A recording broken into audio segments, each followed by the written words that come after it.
"200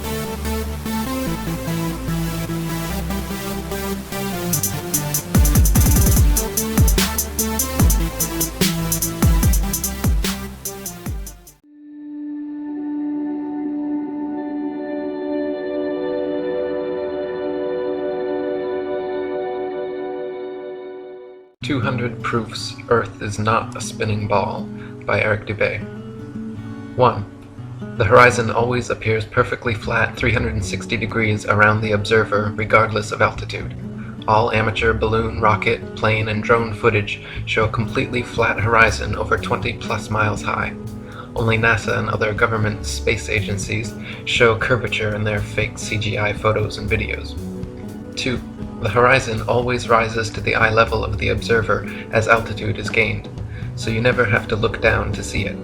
If Earth were in fact a globe, no matter how large, as you ascended, the horizon would stay fixed and the observer would have to tilt looking down further and further to see it. 3. The natural physics of water is to find and maintain its level. If Earth were a giant sphere tilted, wobbling, and hurtling through infinite space, then truly flat, consistently level surfaces would not exist here. But since Earth is in fact an extended flat plane, this fundamental physical property of fluids finding and remaining level is consistent with experience and common sense. 4. Rivers run down to sea level, finding the easiest course, north, south, east, west, and all other intermediary directions over the Earth at the same time. If Earth were truly a spinning ball, then many of these rivers would be impossibly flowing uphill. For example, the Mississippi in its 3,000 miles would have to ascend 11 miles before reaching the Gulf of Mexico. 5. One portion of the Nile River flows for 1,000 miles with a fall of only 1 foot.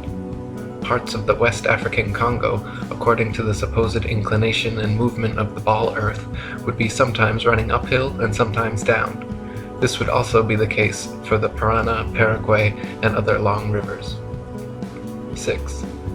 If Earth were a ball 25,000 miles in circumference, as NASA and modern astronomy claim, spherical trigonometry dictates the surface of all standing water must curve downward an easily measurable 8 inches per mile multiplied by the square of the distance. This means along a 6-mile channel of standing water, the Earth would dip 6 feet on either end from the central peak. Every time such experiments have been conducted, however, standing water has proven to be perfectly level. 7. Surveyors, engineers, and architects are never required to factor the supposed curvature of the Earth into their projects.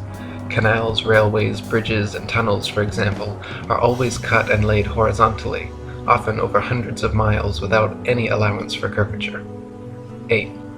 The Suez Canal, connecting the Mediterranean with the Red Sea, is 100 miles long without any locks, making the water an uninterrupted continuation of the two seas. When constructed, the Earth's supposed curvature was not taken into account. It was dug along a horizontal datum line, 26 feet below sea level, passing through several lakes from one sea to the other, with the datum line and the water's surface running perfectly parallel over the 100 miles. 9. Engineer W. Winkler was published in the Earth Review regarding the Earth's supposed curvature, stating, "As an engineer of many years' standing, I saw that this absurd allowance is only permitted in school books. No engineer would dream of allowing anything of the kind. I have projected many miles of railways and many more of canals, and the allowance has not even been thought of, much less allowed for. This allowance for curvature means this, that it is 8 inches for the first mile of a canal and increasing at the ratio by the square of the distance in miles. Thus a small navigable canal for boats, say 30 miles long, will have, by the above rule, an allowance for curvature of 600 feet. Think of that, and then please credit engineers as not being quite such fools. Nothing of the sort is allowed. We no more think of allowing 600 feet for a line of 30 miles of railway or canal than of wasting our time trying to square the circle. 10. The London and Northwestern Railway forms a straight line 180 miles long between London and Liverpool. The railroad's highest point midway at Birmingham Station is only 240 feet above sea level. If the world were actually a globe, however, curving 8 inches per mile squared, the 180-mile stretch of rail would form an arc with the center point at Birmingham raised over a mile, a full 5,400 feet above London and Liverpool. 11. A surveyor and engineer of 30 years published in the Birmingham Weekly Mercury stated, "I am thoroughly acquainted with the theory and practice of civil engineering. However bigoted some of our professors may be in the theory of surveying, according to the prescribed rules, yet it is well known amongst us that such theoretical measurements are incapable of any practical illustration. All our locomotives are designed to run on what may be regarded as true levels or flats. There are, of course, partial inclines or gradients here and there, but they are always accurately defined and must be carefully traversed. But anything approaching to 8 inches in the mile, increasing as the square of the distance, could not be worked by any engine that was ever yet constructed. Taking one station with another, all over England and Scotland, it may be stated that all the platforms are on the same relative level. The distance between eastern and western coasts of England may be set down as 300 miles. If the prescribed curvature was indeed as represented, the central stations at Rugby or Warwick ought to be close upon 3 miles higher than a cord drawn from the two extremities. If such was the case, there is not a driver or stoker within the kingdom that would be found to take charge of the train. We can only laugh at those of your readers who seriously give us credit for such venturesome exploits as running trains round spherical curves. Horizontal curves on levels are dangerous enough. Vertical curves would be 1,000 times worse, and with our rolling stock constructed as at present, physically impossible. 12. The Manchester Ship Canal Company published in the Earth Review stated, "It is customary in railway and canal constructions for all levels to be referred to a datum which is nominally horizontal and is so shown on all sections. It is not the practice in laying out public works to make allowances for the curvature of the earth." 13. In a 19th century French experiment by MMBO and Arago, a powerful lamp with good reflectors was placed on the summit of Desierto las Palmas in Spain and able to be seen all the way from Campri on the island of Ibiza. Since the elevation of the 2 points were identical and the distance between covered nearly 100 miles, if the Earth were a ball 25,000 miles in circumference, the light should have been more than 6,600 feet, a mile and a quarter, below the line of sight. 14. The Lieutenant Colonel Portlock experiment used oxyhydrogen Drummond's lights and heliostats to reflect the sun's rays across stations set up across 108 miles of St. George's Channel. If the Earth were actually a ball 25,000 miles in circumference, Portlock's light should have remained hidden under a mile and a half of curvature. 15. If the Earth were truly a sphere 25,000 miles in circumference, airplane pilots would have to constantly correct their altitudes downwards so as to not fly straight off into outer space. A pilot wishing to simply maintain their altitude at a typical cruising speed of 500 miles per hour would have to constantly dip their nose downwards and descend 2,777 feet, over half a mile, every minute. Otherwise, without compensation, in 1 hour's time, the pilot would find themselves 31.5 miles higher than expected. 16. The experiment known as Airy's failure proved that stars move relative to a stationary Earth and not the other way around. By first filling a telescope with water to slow down the speed of light inside, then calculating the tilt necessary to get the starlight directly down the tube, Airy failed to prove the heliocentric theory, since the starlight was already coming in the correct angle with no change necessary, and instead proved the geocentric model correct. 17. Olber's paradox states that if there were billions of stars, which are suns, the night sky would be filled completely with light. As Edgar Allan Poe said, "Were the succession of stars endless, then the background of the sky would present us a uniform luminosity, since there could exist absolutely no point in all that background at which would not exist a star." In fact, Olber's paradox is no more a paradox than George Airy's experiment was a failure. Both are actually excellent refutations of the heliocentric spinning ball Earth model. 18. The Michelson, Morley, and Sagnac experiments attempted to measure the change in speed of light due to Earth's assumed motion through space. After measuring in every possible different direction in various locations, they failed to detect any significant change whatsoever, again proving the stationary geocentric model. 19. Tycho Brahe famously argued against the heliocentric theory in his time, positing that if the Earth revolved around the Sun, the change in relative position of the stars after 6 months' orbital motion could not fail to be seen. He argued that the stars should seem to separate as we approach and come together as we recede. In actual fact, however, after 190 million miles of supposed orbit around the Sun, not a single inch of parallax can be detected in the stars, proving that we have not moved at all. 20. If Earth were truly constantly spinning eastwards at over 1,000 miles per hour, vertically fired cannonballs and other projectiles should fall significantly due west. In actual fact, however, when this has been tested, vertically fired cannonballs shoot upwards an average of 14 seconds ascending, 14 seconds descending, and fall back to the ground no more than 2 feet away from the cannon, often directly back into the muzzle. 21. If the Earth were truly constantly spinning eastward at over 1,000 miles per hour, helicopters and hot air balloons should be able to simply hover over the surface of the Earth and wait for their destinations to come to them. 22. If Earth were truly constantly spinning eastward at over 1,000 miles per hour, during the Red Bull stratosphere dive, Felix Baumgartner, spending 3 hours ascending over New Mexico, should have landed 2,500 miles west into the Pacific Ocean, but instead landed a few dozen miles east of the takeoff point. 23. Ball believers often claim gravity magically and inexplicably drags the entire lower atmosphere of the Earth in perfect synchronization up to some undetermined height, where this progressively faster spinning atmosphere gives way to the non-spinning, non-gravitized, non-atmosphere of infinite vacuum space. Such nonsensical theories are debunked, however, by rain, fireworks, birds, bugs, clouds, smoke, planes, and projectiles, all of which would behave very differently if both the ball Earth and its atmosphere were constantly spinning eastward at 1,000 miles per hour. 24. If Earth and its atmosphere were constantly spinning eastward over 1,000 miles per hour, then north-south facing cannons should establish a control, while east-firing cannonballs should fall significantly farther than all others, while west-firing cannonballs should fall significantly closer. In actual fact, however, regardless of which direction cannons are fired, the distance covered is always the same.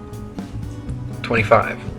If Earth and its atmosphere were constantly spinning eastwards over 1,000 miles per hour, then the average commercial airliner, traveling 500 miles per hour, should never be able to reach its eastward destinations before they come speeding up from behind.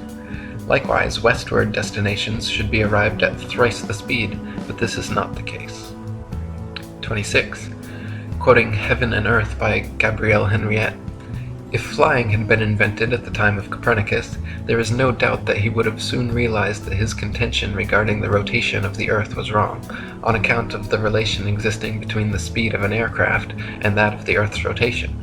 If the Earth rotates, as it is said, at 1,000 miles an hour, and a plane flies in the same direction at only 500 miles, it is obvious that its place of destination will be farther removed every minute.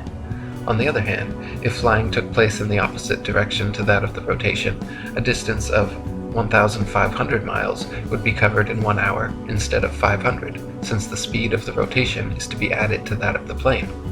It could also be pointed out that such a flying speed of 1,000 miles an hour, which is supposed to be that of the Earth's rotation, has recently been achieved, so that an aircraft flying at this rate in the same direction as that of the rotation could not cover any ground at all. It would remain suspended in midair over the spot from which it took off, since both speeds are equal. 27. If Earth and its atmosphere were constantly spinning eastwards over 1,000 miles per hour, landing airplanes on such fast-moving runways, which face all manner of directions, north, south, east, west, and otherwise, would be practically impossible. Yet, in reality, such fictional concerns are completely negligible. 28. If the Earth and its atmosphere were constantly spinning eastwards over 1,000 miles per hour, then clouds, wind, and weather patterns could not casually and unpredictably go every which way, with clouds often traveling in opposing directions at varying altitudes simultaneously. 29. If the Earth and its atmosphere were constantly spinning eastwards over 1,000 miles per hour, this should somewhere, somehow be seen, heard, felt, or measured by someone, yet no one in history has ever experienced this alleged eastward motion. Meanwhile, however, we can hear, feel, and experimentally measure even the slightest westward breeze. 30. In his book South Sea Voyages, Arctic and Antarctic explorer Sir James Clark Ross described his experience on the night of November 27, 1839, and his conclusion that the Earth must be motionless. The sky being very clear, it enabled us to observe the higher stratum of clouds to be moving in an exactly opposite direction to that of the wind, a circumstance which is frequently recorded in our meteorological journal, both in the northeast and southeast trades, and has also often been observed by former voyagers. Captain Basil Hall witnessed it from the summit of the Peak of Tenerife, and Count Strzelecki, on ascending the volcanic mountain of Kyrenia in Owyhee, reached at 4,000 feet an elevation above that of the trade wind, and experienced the influence of an opposite current of air of a different hydrometric and thermometric condition. Count Strzelecki further informed me of the following seemingly anomalous circumstance, that at the height of 6,000 feet he found the current of air blowing at right angles to both the lower strata, also of a different thermometric condition, but warmer than the interstratum. Such a state of the atmosphere is compatible only with the fact which other evidence has demonstrated, that the Earth is at rest. 31. Quoting Zetetic Cosmogony, Thomas Winship states, "Let imagination picture to the mind what force air would have which was set in motion by a spherical body of 8,000 miles in diameter, which in 1 hour was spinning round 1,000 miles per hour, rushing through space at 65,000 miles per hour, and gyrating across the heavens. Then let conjecture endeavor to discover whether the inhabitants on such a globe could keep their hair on. If the Earth globe rotates on its axis at the terrific rate of 1,000 miles per hour, such an immense mass would of necessity cause a tremendous rush of wind in the space it occupied. The wind would go all one way, and anything like clouds which got within the sphere of influence of the rotating sphere would have to go the same way. The fact that the Earth is at rest is proved by kite flying." 32. If gravity is credited with being a force strong enough to hold the world's oceans, buildings, people, and atmosphere stuck to the surface of a rapidly spinning ball, then it is impossible for gravity to also simultaneously be weak enough to allow little birds, bugs, and planes to take off and travel freely, unabated in any direction. 33. If gravity is credited with being a force strong enough to curve the massive expanse of oceans around a globular Earth, it would be impossible for fish and other creatures to swim through such forcefully held water. 34. Ship captains in navigating great distances at sea never need to factor the supposed curvature of the Earth into their calculations. Both plain sailing and great circle sailing, the most popular navigation methods, use plane, not spherical trigonometry, making all mathematical calculations on the assumption that the Earth is perfectly flat. If the Earth were in fact a sphere, such an errant assumption would lead to constantly glaring inaccuracies. Plain sailing has worked perfectly fine in both theory and practice for thousands of years, however, and plane trigonometry has time and again proven more accurate than spherical trigonometry in determining distances across the oceans. 35. If the Earth were truly a globe, then every line of latitude south of the equator would have to measure a gradually smaller and smaller circumference the farther south traveled. If, however, the Earth is an extended plane, then every line of latitude south of the equator should measure a gradually larger and larger circumference the farther south traveled. The fact that many captains navigating south of the equator, assuming the globular theory, have found themselves drastically out of reckoning, more so the farther south traveled, testifies to the fact that Earth is not a ball. 36. During Captain James Clark Ross's voyages around the Antarctic circumference, he often wrote in his journal, perplexed at how they routinely found themselves out of accordance with their charts, stating that they found themselves an average of 12 to 16 miles outside their reckoning every day. later on further south as much as 29 miles. 37. Lieutenant Charles Wilkes commanded a United States Navy exploration expedition to the Antarctic from 1838 to 1842, and in his journals also mentioned being consistently east of his reckoning, sometimes over 20 miles in less than 18 hours. 38. To quote Reverend Thomas Milner, in the southern hemisphere, navigators to India have often fancied themselves east of the Cape when still west, and have been driven ashore on the African coast, which, according to their reckoning, lay behind them. This misfortune happened to a fine frigate, the Challenger, in 1845. How came Her Majesty's ship Conqueror to be lost? How have so many other noble vessels, perfectly sound, perfectly manned, perfectly navigated, been wrecked in calm weather, not only in dark night or in a fog, but in broad daylight and sunshine? In the former case, upon the coasts, in the latter upon sunken rocks, from being out of reckoning? The simple answer is that Earth is not a ball. 39. Practical distance measurements taken from the Australian Handbook Almanac Shippers and Importers Directory state that the straight-line distance between Sydney and Nelson is 1,550 statute miles. Their given difference in longitude is 22 degrees, 2 minutes, and 14 seconds. Therefore, if 22 degrees, 2 minutes, 14 seconds out of 360 is 1,550 miles, the entirety would measure 25,182 miles. This is not only larger than the ball Earth is said to be at the equator, but a whole 4,262 miles greater than it would be at Sydney's southern latitude on a globe of said proportions. 40. From near Cape Horn, Chile, to Port Phillip in Melbourne, Australia, the distance is 10,500 miles, or 143 degrees of longitude away. Factoring in the remaining degrees to 360 makes for a total distance of 26,430 miles around this particular latitude, which is over 1,500 miles wider than the Earth is supposed to be at the equator, and many more thousands of miles wider than it is supposed to be at such southern latitudes. 41. Similar calculations made from the Cape of Good Hope, South Africa to Melbourne, Australia, at an average latitude of 35.5 degrees south, have given an approximate figure of over 25,000 miles, which is again equal to or greater than the Earth's supposed greatest circumference at the equator.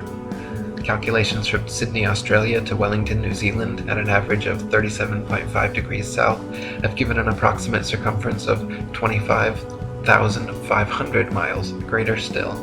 According to the ball Earth theory, the circumference of the Earth at 37.5 degrees southern latitude should be only 19,757 statute miles, almost 6,000 miles less than such practical measurements.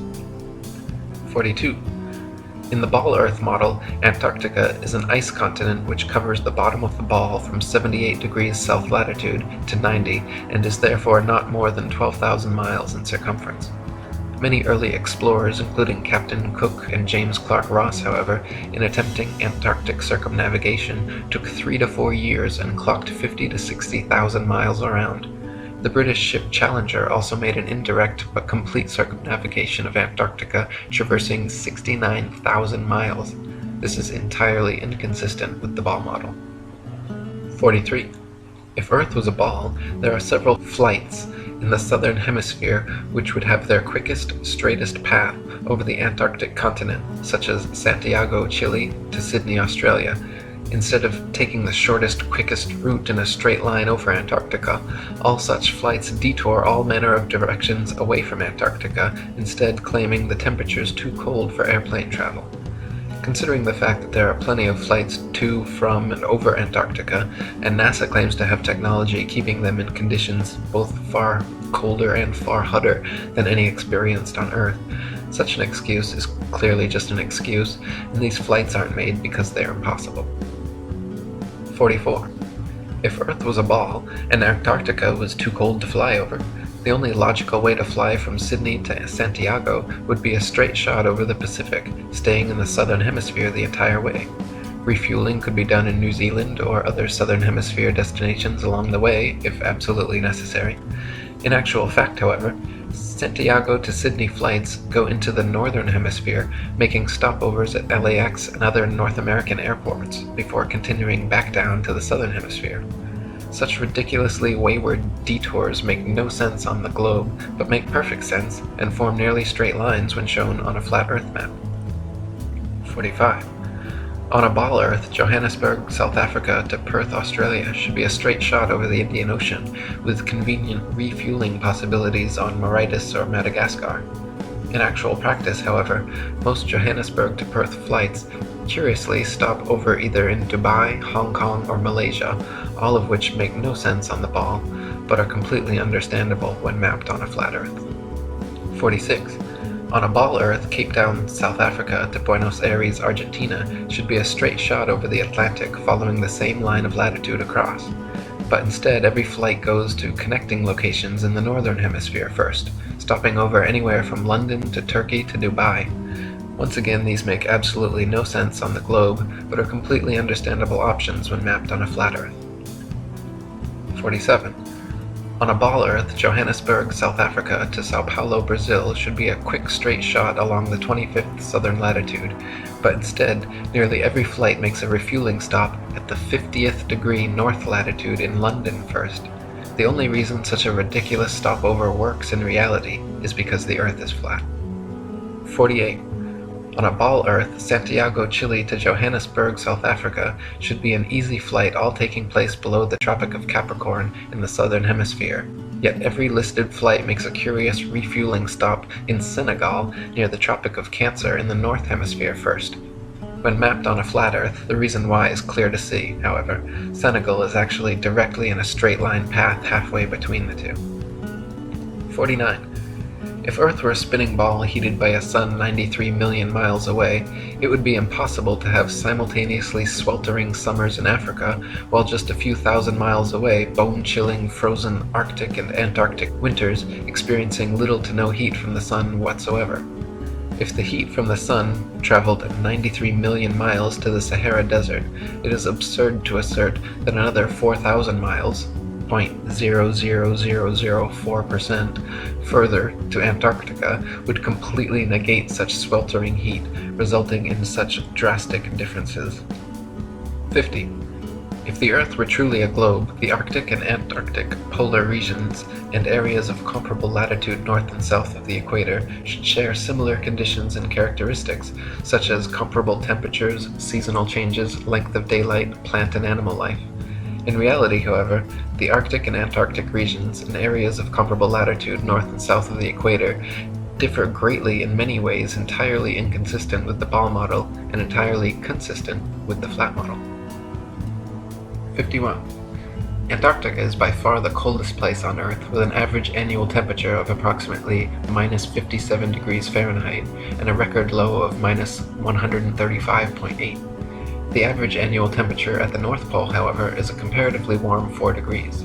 Throughout the year, temperatures in the Antarctic vary less than half the amount at comparable Arctic latitudes. The northern Arctic region enjoys moderately warm summers and manageable winters, whereas the southern Antarctic region never even warms enough to melt the perpetual snow and ice. On a tilting, wobbling ball Earth spinning uniformly around the sun, Arctic and Antarctic temperatures and seasons should not vary so greatly. 52. Iceland, at 65 degrees north latitude, is home to 870 species of native plants and abundant various animal life. Compare this with the Isle of Georgia at just 54 degrees south latitude, where there are only 18 species of native plants and animal life is almost non-existent. The same latitude as Canada or England in the north, where dense forests of various tall trees abound, the infamous Captain Cook wrote of Georgia that he was unable to find a single shrub large enough to make a toothpick. Cook wrote, "Not a tree was to be seen. The lands which lie to the south are doomed by nature to perpetual frigidness, never to feel the warmth of the sun's rays, whose horrible and savage aspect I have not words to describe. Even marine life is sparse in certain tracts of vast extent, and the seabird is seldom observed flying over such lonely wastes. The contrasts between the limits of organic life in the Arctic and Antarctic zones is very remarkable and significant." 53. At places of comparable latitude north and south, the sun behaves very differently than it would on a spinning ball Earth, but precisely how it should on a flat Earth. For example, the longest summer days north of the equator are much longer than those south of the equator, and the shortest winter days north of the equator are much shorter than the shortest south of the equator. This is inexplicable on a uniformly spinning, wobbling ball Earth, but fits exactly on a flat model with the sun traveling circles over and around the Earth from tropic to tropic. 54. At places of comparable latitude north and south, dawn and dusk happen very differently than they would on a spinning ball, but precisely how they should on a flat Earth. In the north, dawn and dusk come slowly and last far longer than in the south, where they come and go very quickly. Certain places in the north, twilight can last for over an hour, while at comparable southern latitudes, within a few minutes the sunlight completely disappears. This is inexplicable on a uniformly spinning, wobbling ball Earth, but is exactly what is expected on a flat Earth with the sun traveling faster, wider circles over the south and slower, narrower circles over the north. 55. If the sun circles over and around the Earth every 24 hours, steadily traveling from tropic to tropic every 6 months, it follows that the northern central region would annually receive far more heat and sunlight than the southern circumferential region. Since the sun must sweep over the larger southern region in the same 24 hours it has to pass over the smaller northern region, its passage must necessarily be proportionally faster as well. This perfectly explains the differences in Arctic and Antarctic temperatures, seasons, length of daylight, plant and animal life. This is why the Antarctic morning dawn and evening twilight are very abrupt compared to the north, and this explains why many midsummer Arctic nights the sun does not set at all. 56. The midnight sun is an Arctic phenomenon occurring annually during the summer solstice, where for several days straight, an observer significantly far enough north can watch the sun traveling circles overhead, rising and falling in the sky throughout the day, but never fully setting for upwards of 72 plus hours. If the Earth were actually a spinning globe revolving around the sun, the only place such a phenomenon as the midnight sun could be observed would be at the poles. Any other vantage point from 89 degrees latitude downwards could never, regardless of any tilt or inclination, see the sun for 24 hours straight. To see the sun for an entire revolution on a spinning globe at a point other than the poles, you would have to be looking through miles and miles of land and sea for part of the revolution. 57.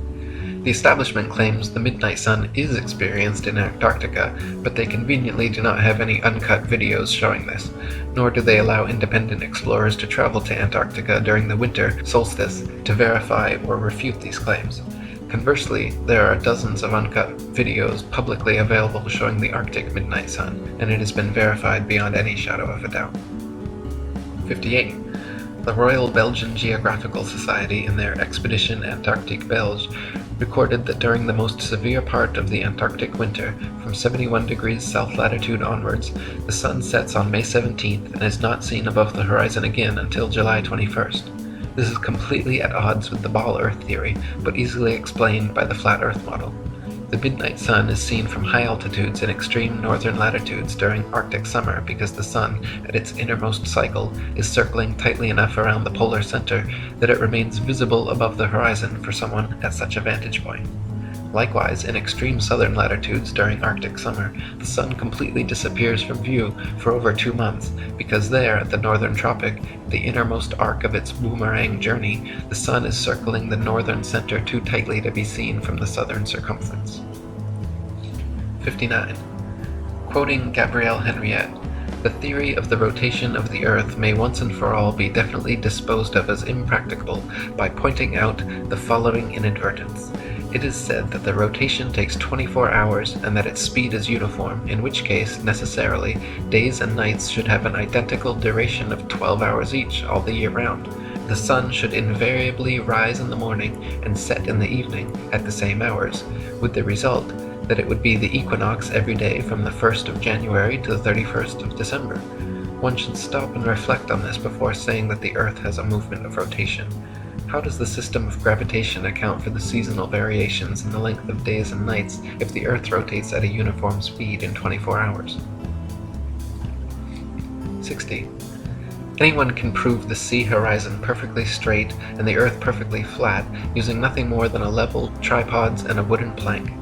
At any altitude above sea level, simply fix a 6 to 12 foot long smooth leveled board edgewise upon tripods and observe the skyline from eye level behind it. the distant horizon will always appear perfectly level with the upper edge of the board.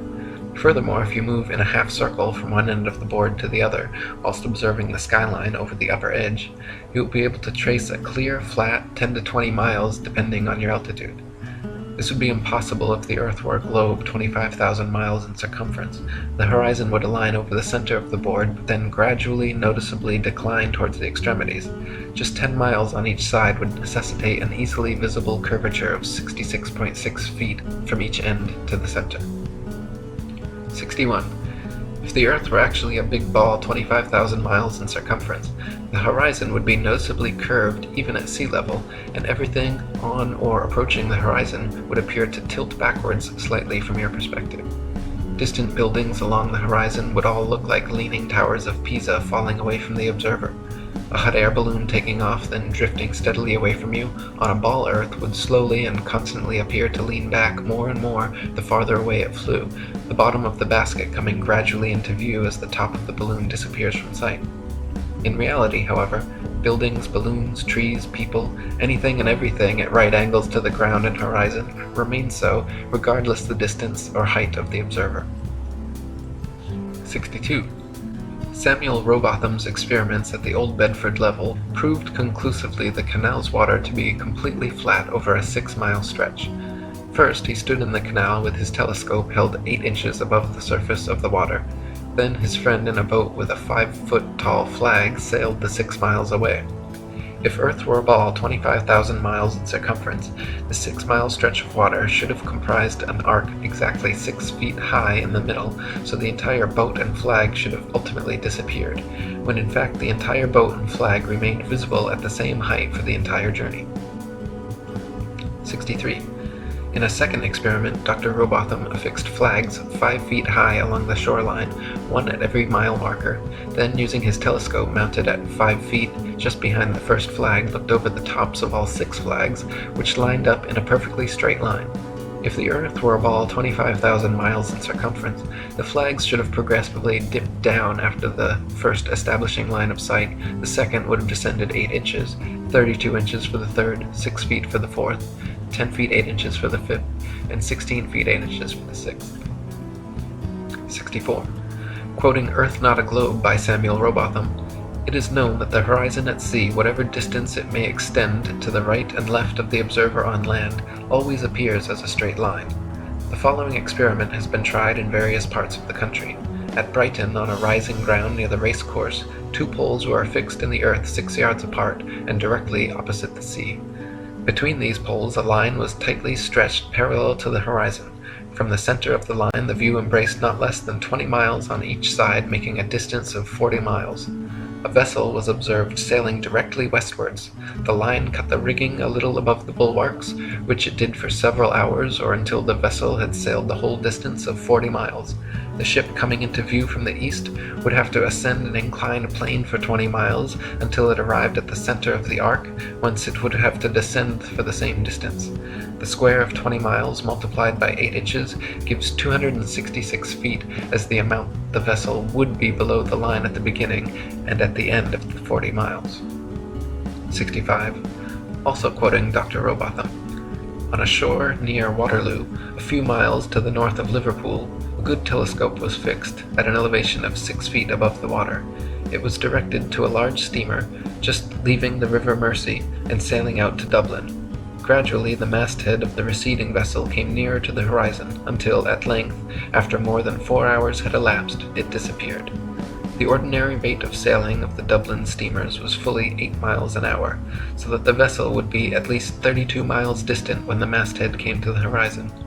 The 6 feet of elevation of the telescope would require 3 miles to be deducted for convexity, which would leave 29 miles, the square of which multiplied by 8 inches gives 560 feet, deducting 80 feet for the height of the main mast, and we find that, according to the doctrine of rotundity, the masthead of the outward-bound steamer should have been 480 feet below the horizon.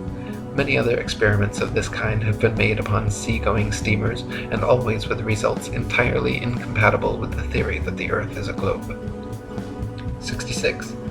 Dr. Robotham conducted several other experiments using telescopes, spirit levels, sextants, and theodolites, special precision instruments used for measuring angles in horizontal or vertical planes. By positioning them at equal heights, aimed at each other successively, he proved over and over the Earth to be perfectly flat for miles without a single inch of curvature.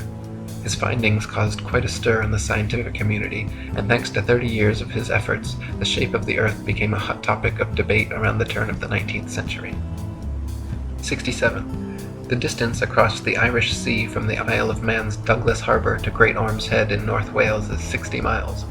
If the Earth was a globe, then the surface of the water between them would form a 60-mile arc, center towering 1,944 feet higher than the coastlines at either end. It is well known and easily verifiable, however, that on a clear day from a modest altitude of 100 feet, the Great Orme's Head is visible from Douglas Harbour. This would be completely impossible on a globe of 25,000 miles. Assuming the 100-foot altitude causes the horizon to appear approximately 13 miles off, 47 miles remaining means the Welsh coastline should still fall an impossible 1,472 feet below the line of sight. 68. The Philadelphia skyline is clearly visible from Apple Pie Hill in the New Jersey Pine Barrens 40 miles away. If Earth were a ball 25,000 miles in circumference, factoring in the 205-foot elevation of Apple Pie Hill, the Philly skyline should remain well hidden beyond 335 feet of curvature. 69. The New York City skyline is clearly visible from Harriman State Park's Bear Mountain 60 miles away.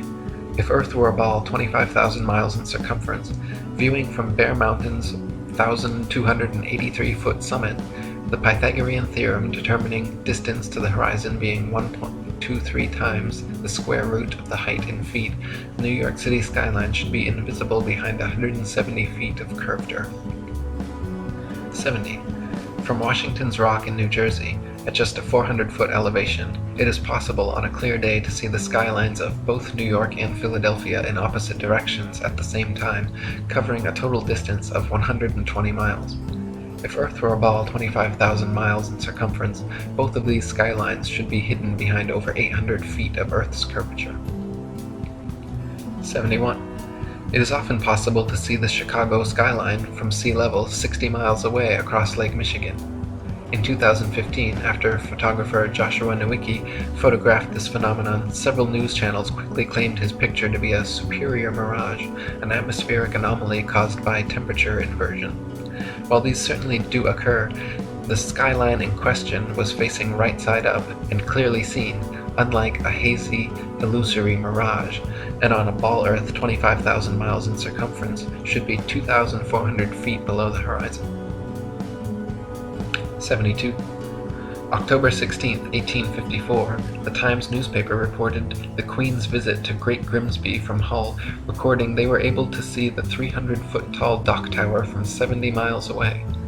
On a ball Earth 25,000 miles in circumference, factoring their 10-foot elevation above the water and the tower's 300-foot height at 70 miles away, the dock tower should have remained an entire 2,600 feet below the horizon. 73. In 1872, Captain Gibson and crewmates, sailing the ship Thomas Wood from China to London, reported seeing the entirety of St. Helena Island on a clear day from 75 miles away. Factoring in their height during measurement on a ball Earth 25,000 miles in circumference, it was found the island should have been 3,650 feet below their line of sight. 74. From Genoa, Italy, at a height of just 70 feet above sea level, the island of Gorgona can often be seen 81 miles away. If Earth were a ball 25,000 miles in circumference, Gorgona should be hidden beyond 3,332 feet of curvature. 75. From Genoa, Italy, at a height of just 70 feet above sea level, the island of Corsica can often be seen 99 miles away. If Earth were a ball 25,000 miles in circumference, Corsica should fall 5,245 feet, almost an entire mile below the horizon. 76. From Genoa, Italy, 70 feet above sea level, the island of Caprea, 102 miles away, can often be seen as well. If Earth were a ball 25,000 miles in circumference, Caprea should always remain hidden behind 5,605 feet, over a mile of supposed curvature. 77. Also from Genoa, on bright clear days, the island of Elba can be seen an incredible 125 miles away. If Earth were a ball 25,000 miles in circumference, Elba should be forever invisible behind 8,770 feet of curvature. 78. From Anchorage, Alaska, at an elevation of 102 feet, on clear days, Mount Foraker can be seen with the naked eye 120 miles away. If Earth were a ball 25,000 miles in circumference, Mount Foraker's 17,400-foot summit should be leaning back away from the observer, covered by 7,719 feet of curved Earth. In reality, however, the entire mountain can be quite easily seen standing straight from base to summit. 79. From Anchorage, Alaska, at an elevation of 102 feet, on clear days, Mount McKinley can be seen with the naked eye from 130 miles away. If Earth were a ball 25,000 miles in circumference, Mount McKinley's 20,320-foot summit should be leaning back away from the observer and almost half covered by 9,220 feet of curved Earth.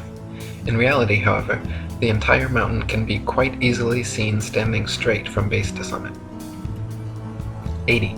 In Chambers' Journal, February 1895, a sailor near Mauritius in the Indian Ocean reported having seen a vessel which turned out to be an incredible 200 miles away. The incident caused much heated debate in nautical circles at the time, gaining further confirmation in Aden, Yemen, where another witness reported seeing a missing Bombay steamer from 200 miles away. He correctly stated the precise appearance, location, and direction of the steamer, all later corroborated and confirmed correct by those on board. Such sightings are absolutely inexplicable if the Earth were actually a ball 25,000 miles around, as ships 200 miles distant would have to fall approximately 5 miles below line of sight. 81. The distance from which various lighthouse lights around the world are visible at sea far exceeds what could be found on a ball Earth 25,000 miles in circumference. For example, the Dunkirk light in southern France, at an altitude of 194 feet, is visible from a boat 10 feet above sea level, 28 miles away.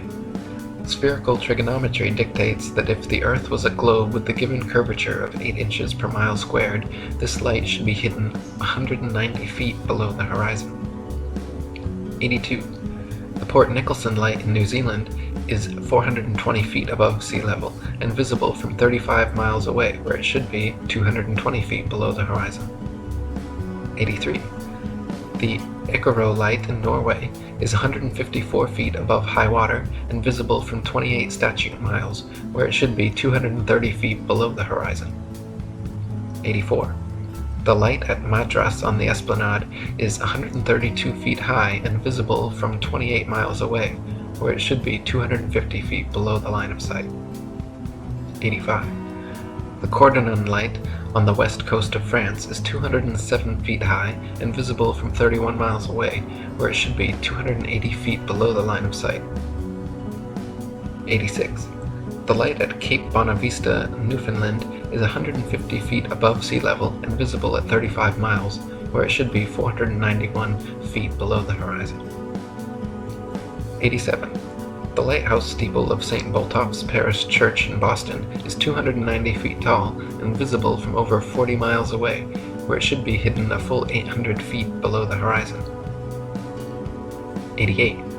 The Isle of Wight Lighthouse in England is 180 feet high and can be seen up to 42 miles away, a distance at which modern astronomers say the light should fall 996 feet below the line of sight. 89. The Cape Lagulas Lighthouse in South Africa is 33 feet high, 238 feet above sea level, and can be seen for over 50 miles. If the world were a globe, this light would fall 1,400 feet below an observer's line of sight. 90. The Statue of Liberty in New York stands 326 feet above sea level and on a clear day can be seen as far as 60 miles away. If the Earth were a globe, that would put Lady Liberty at an impossible 2,074 feet below the horizon. 91. The lighthouse at Port Said, Egypt, at an elevation of only 60 feet, has been seen an astonishing 58 miles away, where, according to modern astronomy, it should be 2,182 feet below the line of sight. 92. The Notre Dame Antwerp spire stands 403 feet high from the foot of the tower, with Strasbourg measuring 468 feet above sea level. With the aid of a telescope, ships can be distinguished on the horizon, and captains declare they can see the cathedral spire from an amazing 150 miles away. If the Earth were a globe, however, at that distance the spire should be an entire mile, 5,280 feet below the horizon. 93. The St. George's Channel between Holyhead and Kingstown Harbour near Dublin is 60 miles across. When halfway across, a ferry passenger will notice behind them the light on Holyhead Pier, as well as in front of them the Poolbeg light in Dublin Bay. The Holyhead Pier light is 44 feet high, while the Poolbeg lighthouse 68 feet. Therefore, a vessel in the middle of the channel, 30 miles from either side, standing on a deck 24 feet above the water, can clearly see both lights.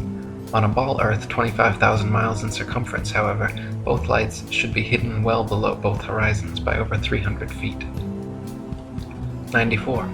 From the highland near Portsmouth Harbour in Hampshire, England, looking across Spithead to the Isle of Wight, the entire base of the island, where water and land come together, composes a perfectly straight line 22 statute miles long. According to the ball Earth theory, the Isle of Wight should decline 80 feet from the center on each side to account for the necessary curvature. The crosshairs of a good theodolite directed there, however, have repeatedly shown the land and water line to be perfectly level. 95. On a clear day from the High Head near Douglas Harbour on the Isle of Man, the whole length of the coast of North Wales is often plainly visible to the naked eye. From the Point of Ayr at the mouth of the River Dee to Holyhead comprises a 50-mile stretch which has also been repeatedly found to be perfectly horizontal. If the Earth actually had curvature of 8 inches per mile squared, as NASA and modern astronomy claim, the 50-mile length of Welsh coast seen along the horizon in Liverpool Bay would have to decline from the center point an easily detectable 416 feet on each side. 96. From 100 Proofs the Earth is Not a Globe by William Carpenter. If we take a journey down Chesapeake Bay by night, we shall see the light exhibited at Sharp's Island for an hour before the steamer gets to it. We may take up a position on deck so that the rail of the vessel's side will be in a line with the light and in the line of sight, and we shall find that in the whole journey the light won't vary in the slightest degree in its apparent elevation. But say that a distance of 13 miles has been traversed, the astronomer's theory of curvature demands a difference, one way or the other, in the apparent elevation of the light of 112 feet 8 inches. Since, however, there is not a difference of 100 hair's breadths, we have a plain proof that the water of the Chesapeake Bay is not curved, which is a proof that the Earth is not a globe. 97. NASA and modern astronomy say the Earth is a giant ball tilted back, wobbling and spinning 1,000 miles per hour around its central axis, traveling 67,000 miles per hour circles around the Sun, spiraling 500,000 miles per hour around the Milky Way, while the entire galaxy rockets a ridiculous 670 million miles through the universe, with all of these motions originating from an alleged Big Bang cosmogenic explosion 14 billion years ago. That's a grand total of 67,568,000 miles per hour in several different directions we're all supposedly speeding along at simultaneously, yet no one has ever seen, felt, heard, measured, or proven a single one of these motions to exist whatsoever.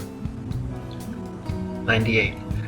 NASA and modern astronomy say Polaris, the North Pole star, is somewhere between 323 and 434 light-years, or about 2 quadrillion miles away from us. Firstly, note that is between 1,938 trillion to 2,604 trillion miles, making a difference of over 600 trillion miles. If modern astronomy cannot even agree on the distance to stars within hundreds of trillions of miles, perhaps their science is flawed and their theory needs re-examining. However, even granting them their obscurely distant stars, it is impossible for heliocentrists to explain how Polaris manages to always remain perfectly aligned straight above the North Pole throughout Earth's various alleged tilting, wobbling, rotating, and revolving motions. 99. Viewed from a ball Earth, Polaris, situated directly over the North Pole, should not be visible anywhere in the southern hemisphere. For Polaris to be seen from the southern hemisphere of a globular Earth, the observer would have to be somehow looking through the globe, and miles of land and sea would have to be transparent. Polaris can be seen, however, up to over 20 degrees south latitude. 100. If Earth were a ball, the Southern Cross and other southern constellations would all be visible at the same time from every longitude on the same latitude, as is the case in the north with Polaris and its surrounding constellations. Ursa Major and Minor and many others can be seen from every northern meridian simultaneously, whereas in the south, constellations like the Southern Cross cannot. This proves that the southern hemisphere is not turned under as in the ball model, but simply stretching further outwards away from the northern center point as in the flat Earth model.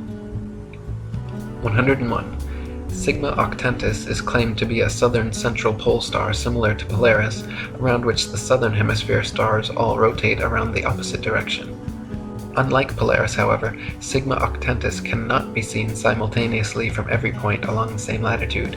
It is not central, but allegedly 1 degree off-center. It is not motionless, and in fact cannot be seen at all using publicly available telescopes. There is legitimate speculation regarding whether Sigma Octantis even exists. Either way, the direction in which stars move overhead is based on perspective and the exact direction you're facing, not which hemisphere you're in. 102. Some heliocentrists have tried to suggest that the pole star's gradual declination overhead as an observer travels southward is proof of a globular Earth. Far from it, the declination of the pole star or any other object is simply a result of the law of perspective on plane, flat surfaces. The law of perspective dictates that the angle and height at which an object is seen diminishes the farther one recedes from the object, until at a certain point, the line of sight and the seemingly uprising surface of the Earth converges to a vanishing point, i.e. the horizon line, beyond which the object is invisible. In the ball Earth model, the horizon is claimed to be the curvature of the Earth, whereas in reality, the horizon is known to simply be the vanishing line of perspective based on the strength of your eyes, instruments, weather, and altitude. 103. There are several constellations which can be seen from far greater distances over the face of the Earth than should be possible if the world were a rotating, revolving, wobbling ball. For instance, Ursa Major, very close to Polaris, can be seen from 90 degrees north latitude, the North Pole, all the way down to 30 degrees south latitude. For this to be possible on a ball Earth, the southern observers would have to be seeing through hundreds or thousands of miles of bulging Earth to the northern sky. 104. The constellation Vulpecula can be seen from 90 degrees north latitude all the way to 55 degrees south latitude. Taurus, Pisces, and Leo can be seen from 90 degrees north all the way to 65 degrees south. An observer on a ball Earth, regardless of any tilt or inclination, should not logically be able to see this far. 105. Aquarius and Libra can be seen from 65 degrees north to 90 degrees south. The constellation Virgo is visible from 80 degrees north down to 80 degrees south, and Orion can be seen from 85 degrees north all the way to 75 degrees south latitude. These are all only possible because the hemispheres are not spheres at all, but concentric circles of latitude extending outwards from the central North Pole, with the stars rotating over and around. 106. The so-called South Pole is simply an arbitrary point along the Antarctic ice marked with a red and white barbershop pole topped with a metal ball Earth. The ceremonial South Pole is admittedly and provably not the actual South Pole, however, because the actual South Pole could be demonstrably confirmed with the aid of a compass showing north to be 360 degrees around the observer. Since this feat has never been achieved, the model remains pure theory, along with the establishment's excuse that the geomagnetic poles supposedly constantly move around, making verifications of their claims impossible. 107. Ring magnets, of the kind found in loudspeakers, have a central North Pole with the opposite South Pole actually being all points along the outer circumference. This perfectly demonstrates the magnetism of our flat Earth, whereas the alleged source of magnetism in the ball Earth model is emitted from a hypothetical molten magnetic core in the center of the ball, which they claim conveniently causes both poles to constantly move, thus evading independent verification at their two ceremonial poles. In reality, the deepest drilling operation in history, the Russian Kola Ultra Deep, managed to get only 8 miles down, so the entire ball Earth model taught in schools showing a crust, outer mantle, outer core, and inner core layers are all purely speculation, as we have never penetrated through beyond the crust. 108. The mariner's compass is an impossible and nonsensical instrument for use on a ball Earth. It simultaneously points north and south over a flat surface, yet claims to be pinpointing two constantly moving geomagnetic poles at opposite ends of a spinning sphere originating from a hypothetical molten metal core. If compass needles were actually drawn to the north pole of a globe, the opposing south needle would actually be pointing up and off into outer space. 109. There are no fixed east or west points, just as there is no fixed south. The north central pole is the only proven fixed point on our flat Earth, with south being all straight lines outwards from the pole, east and west being concentric circles at constant right angles 90 degrees from the pole. A westerly circumnavigation of Earth is thus going around with Polaris continually on your right, while an easterly circumnavigation is going around with Polaris always at your left. 110. Magellan and others' east-west circumnavigations of Earth are often quoted as proof of the ball model. In actual fact, however, sailing or flying at right angles to the North Pole and eventually returning to one's original location is no more difficult or mysterious than doing so on a globe. Just as an architect's compass can place its center point on a flat piece of paper and trace a circle either way around the pole, so can a ship or plane circumnavigate a flat Earth. 111. Since the North Pole and Antarctica are covered in ice and guarded no-fly zones, no ships or planes have ever been known to circumnavigate the Earth in north-south directions. The only kind of circumnavigation which could not happen on a flat Earth is north and southbound, which is likely the very reason for the heavily enforced flight restrictions. The fact that there is yet to be a single verified north-to-south circumnavigation of Earth serves as standing proof the world is not a ball. 112. The sun brings noon to every time zone as it passes directly overhead every 15-degree demarcation point, 24 times per day, in its circular path over and around the Earth. If time zones were instead caused by the uniform spinning of the ball Earth around the sun, every 6 months, as Earth found itself on the opposite side of the sun, clocks all over Earth would have to flip 12 hours. Day would be night, and night would be day. 113. The idea that people are standing, ships are sailing, and planes are flying upside down on certain parts of Earth, while others tilted at 90 degrees and all other impossible angles, is complete absurdity. The idea that a man digging a hole straight down could eventually reach sky on the other side is ludicrous. Common sense tells every free-thinking person correctly that there truly is an up and down in nature, unlike the everything is relative rhetoric of the Newtonian Einsteinian paradigm. 114. Quoting On the False Wisdom of the Philosophers by Lactantius. A sphere where people on the other side live with their feet above their heads, where rain, snow, and hail fall upwards, where trees and crops grow upside down and the sky is lower than the ground, the ancient wonder of the hanging gardens of Babylon dwindle into nothing in comparison to the fields, seas, towns, and mountains that pagan philosophers believe to be hanging from the earth without support. 115. The existing laws of density and buoyancy perfectly explained the physics of falling objects long before knighted Freemason Sir Isaac Newton bestowed his theory of gravity upon the world. It is a fact that objects placed in denser mediums rise up, while objects placed in less dense mediums sink down. To fit with the heliocentric model, which has no up or down, Newton instead claimed objects are attracted to large masses and fall towards the center. Not a single experiment in history, however, has shown an object massive enough to, by virtue of its mass alone, cause other smaller masses to be attracted to it, as Newton claims gravity does with the Earth, the Sun, Moon, stars, and planets. 116. There has also never been a single experiment in history showing an object massive enough to, by virtue of its mass alone, cause another smaller mass to orbit around it.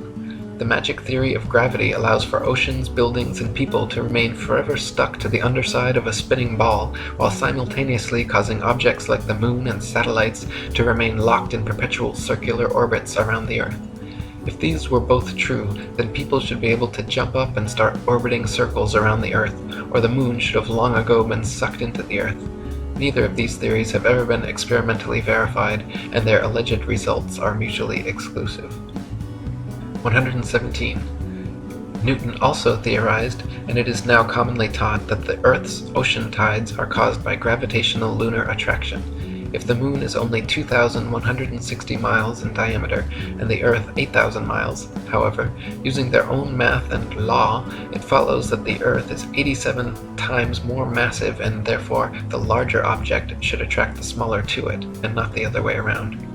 If the Earth's greater gravity is what keeps the moon in orbit, it is impossible for the moon's lesser gravity to supersede the Earth's gravity, especially at Earth's sea level, where its gravitational attraction would even further out-trump the moon's. And if the moon's gravity truly did supersede the Earth's, causing the tides to be drawn towards it, there should be nothing to stop them from continuing onwards and upwards towards their great attractor. 118. Furthermore, the velocity and path of the moon are uniform, and should therefore exist a uniform influence on the Earth's tide, when in actuality Earth's tides vary greatly and do not follow the moon. Earth's lakes, ponds, marshes, and other inland bodies of water also inexplicably remain forever outside the moon's gravitational grasp. If gravity was truly drawing Earth's oceans up to it, all lakes, ponds, and other bodies of standing water should certainly have tides as well. 119.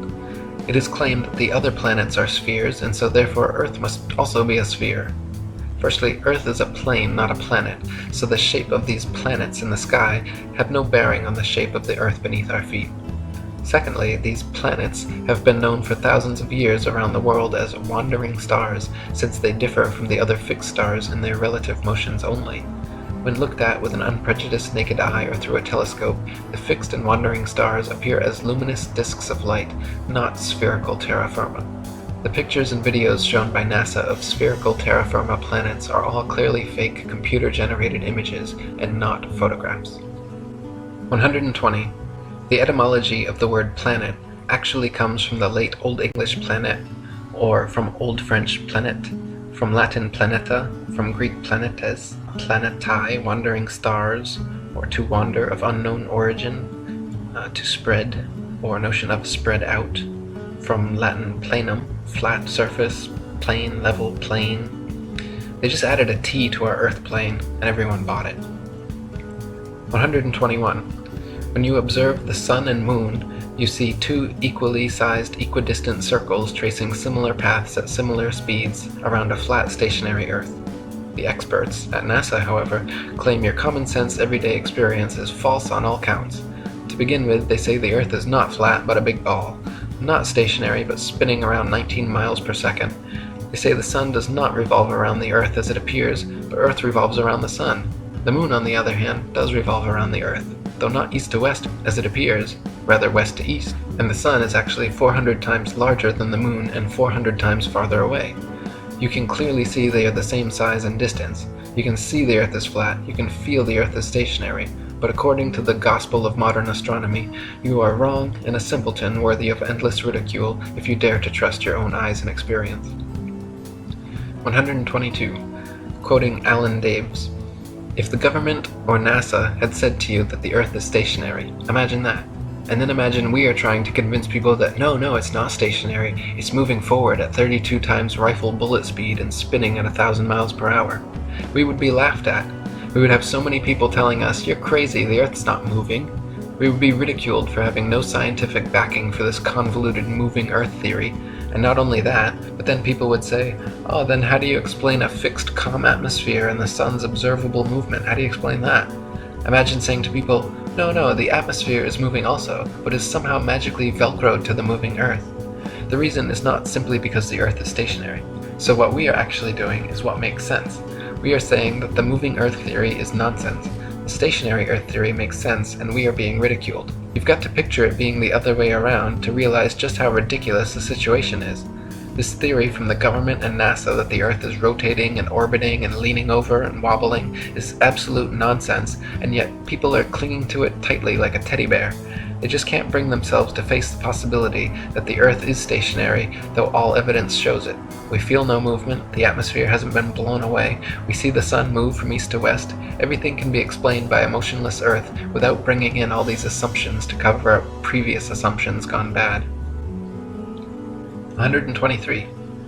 Heliocentrists' astronomical figures always sound perfectly precise, but they have historically been notorious for regularly and drastically changing them to suit their various models.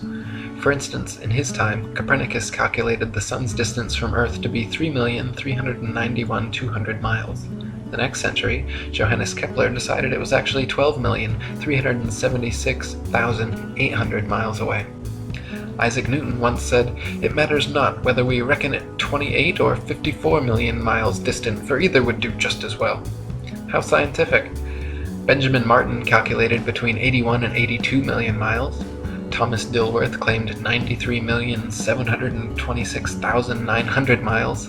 John Hine stated positively 95,298,260 miles.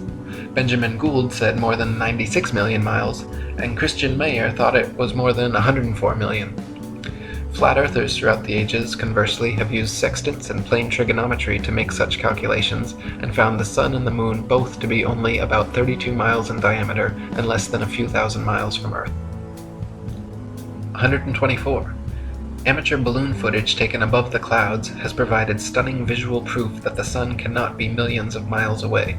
In several shots, you can see a clear hotspot reflecting on the clouds directly below the Sun's spotlight-like influence. If the Sun were actually millions of miles away, such a small, localized hotspot could not occur. 125. Another proof the Sun is not millions of miles away is found by tracing the angle of sun rays back to their source above the clouds. There are thousands of pictures showing how sunlight comes down through cloud cover at a variance of converging angles. The area of convergence is, of course, the Sun, and is not millions of miles away, but rather relatively close to Earth, just above the clouds. 126. The Sun's annual journey from tropic to tropic, solstice to solstice, is what determines the length and character of days, nights, and seasons. This is why equatorial regions experience almost year-round summer and heat, while higher latitudes north and especially south experience more distinct seasons with harsh winters. The heliocentric model claims seasons change based on the ball Earth's alleged axial tilt and elliptical orbit around the Sun, yet their flawed current model places us closest to the Sun, 91 million miles, in January, when it is actually winter, and farthest from the Sun, 94.5 million miles, in July, when it's actually summer throughout most of the Earth. 127. The fact that the Sun and Moon's reflections on water always form a straight-line path from the horizon to the observer proves the Earth is not a ball. If the Earth's surface was curved, it would be impossible for the reflected light to curve over the ball from horizon to observer. 128. There are huge centuries-old stone sundials and moondials all over the world which still tell the time now down to the minute as perfectly as the day they were made. If the Earth, Sun, and Moon were truly subject to the number of contradictory, revolving, rotating, wobbling, and spiraling motions claimed by modern astronomy, it would be impossible for these monuments to so accurately tell time without constant adjustment. 129. To quote William Carpenter, "Why in the name of common sense should observers have to fix their telescopes on solid stone bases so that they should not move a hair's breadth, if the Earth on which they fix them moves at the rate of 19 miles in a second? Indeed, to believe that 6,000 million tons is rolling, surging, flying, darting on through space forever, with a velocity compared with which a shot from a cannon is a very slow coach, with such unerring accuracy that a telescope fixed on granite pillars in an observatory will not enable a lynx-eyed astronomer to detect a variation in its onward motion of the thousandth part of a hair's breadth, is to conceive a miracle compared with which all the miracles on record put together would sink into utter insignificance. Since we can, in middle north latitudes, see the North Star on looking out of a window that faces it, and out of this very same corner of the very same pane of glass in the very same window all the year round, it is proof enough for any man in his senses that we have not made any motion at all and that the Earth is not a globe. 130. From Earth Not a Globe by Samuel Robotham. Take 2 carefully bored metallic tubes, not less than 6 feet in length, and place them 1 yard asunder on the opposite sides of a wooden frame, or a solid block of wood or stone, so adjust them that their centers or axes of vision shall be perfectly parallel to each other. Now direct them to the plane of some notable fixed star a few seconds previous to its meridian time. Let an observer be stationed at each tube, and the moment the star appears in the first tube, let a loud knock or other signal be given. to be repeated by the observer at the second tube when he sees the same star. A distinct period of time will elapse between the signals given. The signals will follow each other in very rapid succession, but still, the time between is sufficient to show that the same star is not visible at the same moment by two parallel lines of sight when only 1 yard asunder. A slight inclination of the second tube towards the first tube would be required for the star to be seen through both tubes at the same instant.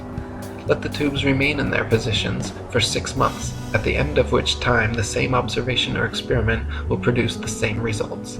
The star will be visible at the same meridian time without the slightest alteration being required in the direction of the tubes, from which it is concluded that if the Earth had moved 1 single yard in an orbit through space, there would at least be observed the slight inclination of the tube which the difference in position of 1 yard had previously required. But as no such difference in the direction of the tube is required, the conclusion is unavoidable, that in 6 months a given meridian upon the Earth's surface does not move a single yard, and therefore that the Earth has not the slightest degree of orbital motion. 131.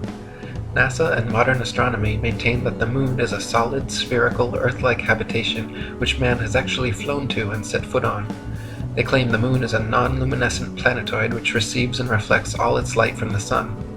The reality is, however, that the Moon is observably not a solid body. It is clearly circular, but not spherical, and not in any way an Earth-like planetoid which humans could set foot on. In fact, the Moon has been proven largely transparent and completely self-luminescent, shining with its own unique light. 132. The Sun's light is golden, warm, drying, preservative, and antiseptic, while the Moon's light is silver, cool, damp, putrefying, and septic. The Sun's rays decrease the combustion of a bonfire, while the Moon's rays increase combustion. Plant and animal substances exposed to sunlight quickly dry, shrink, coagulate, and lose the tendency to decompose and putrefy. Grapes and other fruits become solid, partially candied and preserved, like raisins, dates, and prunes. Animal flesh coagulates, loses its volatile gaseous constituents, becomes firm, dry, and slow to decay. When exposed to moonlight, however, plant and animal substances tend to show symptoms of putrefaction and decay. This proves that sun and moonlight are different, unique, and opposites, as they are in the geocentric flat model. 133.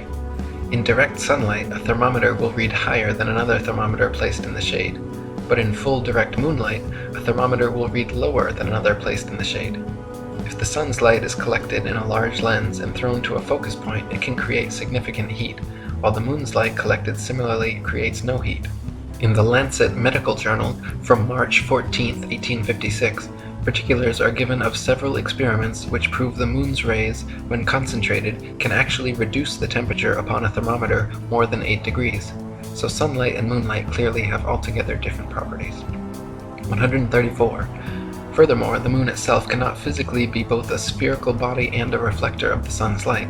Reflectors must be flat or concave for light rays to have any angle of incidence. If a reflector's surface is convex, then every ray of light points in a direct line with the radius perpendicular to the surface, resulting in no reflection. 135. Not only is the moon clearly self-luminescent, shining its own unique light, but it is also largely transparent. When the waxing or waning moon is visible during the day, it is possible to see the blue sky right through the moon. And on a clear night, during a waxing or waning cycle, it is even possible to occasionally see stars and planets directly through the surface of the moon. The Royal Astronomical Society has on record many such occurrences throughout history which all defy the heliocentric model. 136. Many people think that modern astronomy's ability to accurately predict lunar and solar eclipses is a result and proof positive of the heliocentric theory of the universe. The fact of the matter, however, is that eclipses have been accurately predicted by cultures worldwide for thousands of years before the heliocentric ball Earth was even a glimmer in Copernicus's imagination. Ptolemy, in the 1st century AD, accurately predicted eclipses for 600 years on the basis of a flat stationary Earth with equal precision as anyone living today. All the way back in 600 BC, Thales accurately predicted an eclipse which ended the war between the Medes and the Lydians. Eclipses happen regularly with precision in 18-year cycles, so regardless of geocentric or heliocentric, flat or globe Earth cosmologies, eclipses can be accurately calculated independent of such factors. 137. Another assumption and supposed proof of the Earth's shape, heliocentrists claim that lunar eclipses are caused by the shadow of the ball Earth occulting the moon. They claim the Sun, Earth, and Moon spheres perfectly align like 3 billiard balls in a row so that the Sun's light casts the Earth's shadow onto the Moon.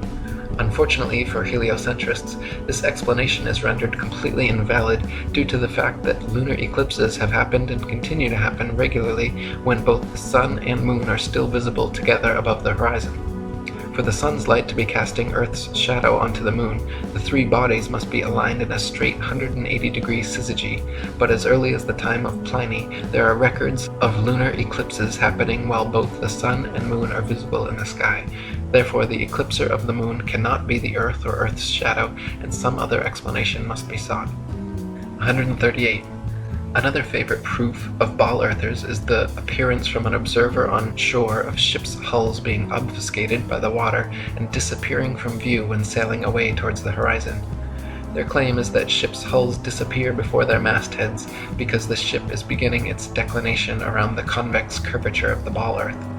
Once again, however, their hasty conclusion is drawn from a faulty premise, namely that only on a ball earth could this phenomenon occur. The fact of the matter is that the law of perspective on plane surfaces dictates and necessitates the exact same occurrence.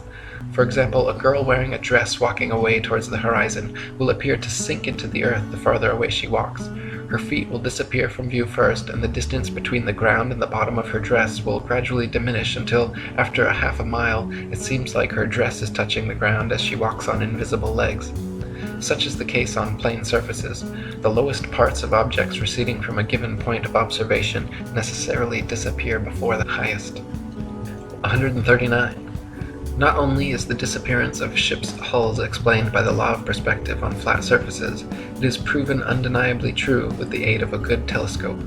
If you watch a ship sailing away into the horizon with the naked eye until its hull has completely disappeared from view under the supposed curvature of the Earth, then look through a telescope, you will notice the entire ship quickly zooms back into view, hull and all, proving that the disappearance was caused by the law of perspective, not by a wall of curved water. This also proves that the horizon is simply the vanishing line of perspective from your point of view, not the alleged curvature of the Earth. 140. Foucault's pendulums are often quoted as proof of a rotating Earth, but upon closer investigation prove the opposite. To begin with, Foucault's pendulums do not uniformly swing in any one direction. Sometimes they rotate clockwise and sometimes counterclockwise. Sometimes they fail to rotate, and sometimes they rotate far too much. The behavior of the pendulum actually depends on 1. The initial force beginning its swing, and 2. The ball and socket joint, which most readily facilitates circular motion over any other. The supposed rotation of the Earth is completely inconsequential and irrelevant to the pendulum's swing. If the alleged constant rotation of the Earth affected pendulums in any way, then there should be no need to manually start pendulums in motion. If the Earth's diurnal rotation caused the 360-degree uniform diurnal rotation of pendulums, then there should not exist a stationary pendulum anywhere on Earth.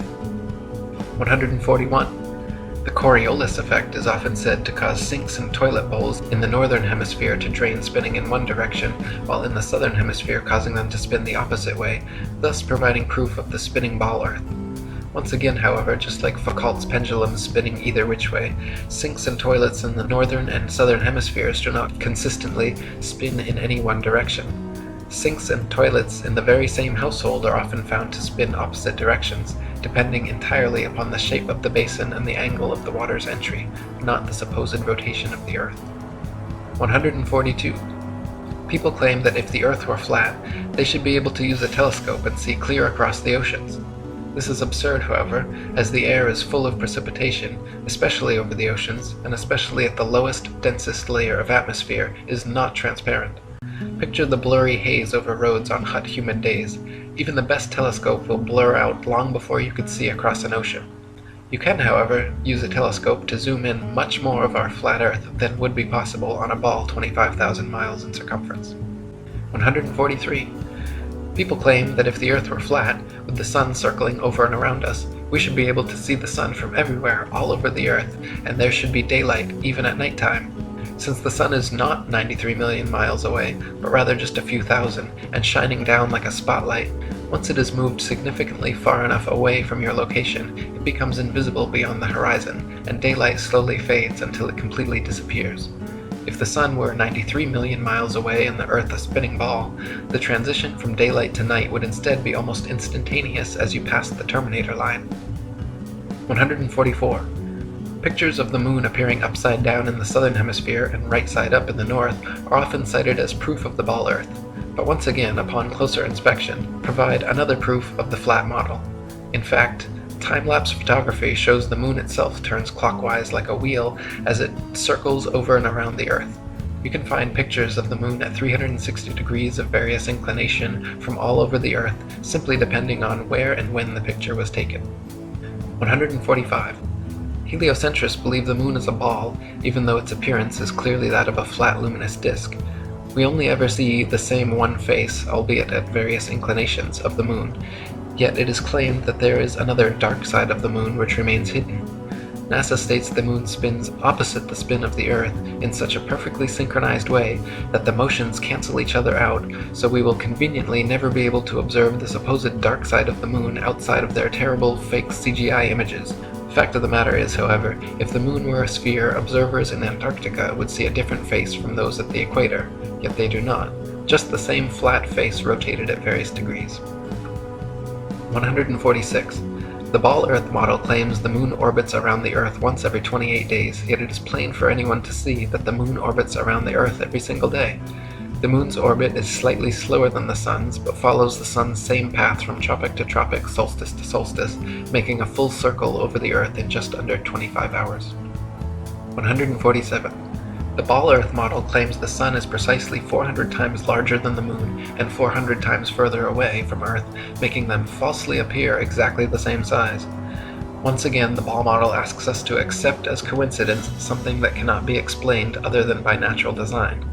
The Sun and Moon occupy the same amount of space in the sky and have been measured with sextants to be of equal size and equal distance, so claiming otherwise is against our eyes, experience, experiments, and common sense.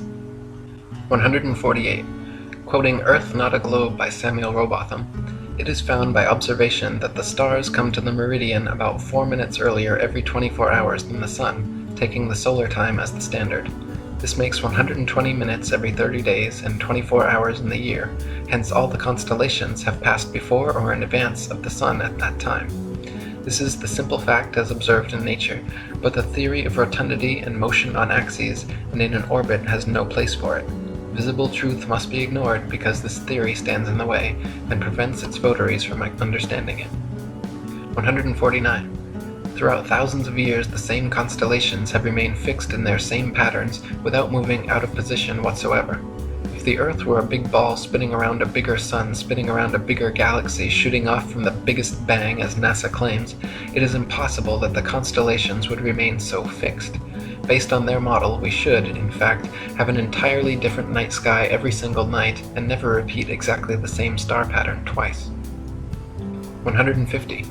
If Earth were a spinning ball, it would be impossible to photograph star trail time-lapses turning perfect circles around Polaris anywhere but the North Pole. At all other vantage points, the stars would be seen to travel more or less horizontally across the observer's horizon due to the alleged 1,000-mile-per-hour motion beneath their feet. In reality, however, Polaris's surrounding stars can always be photographed turning perfect circles around the central star all the way down to the Tropic of Capricorn. 151. If Earth were a spinning ball revolving around the Sun, it would actually be impossible for star trail photos to show perfect circles even at the North Pole. Since the Earth is also allegedly moving 67,000 miles per hour around the Sun moving 500,000 miles per hour around the Milky Way, and the entire galaxy going 67 million miles per hour, these four contradictory motions would make star trail time lapses all show irregular curved lines. 152. In 2003, 3 university geography professors collaborated in an experiment to prove that the state of Kansas is indeed actually flatter than a pancake.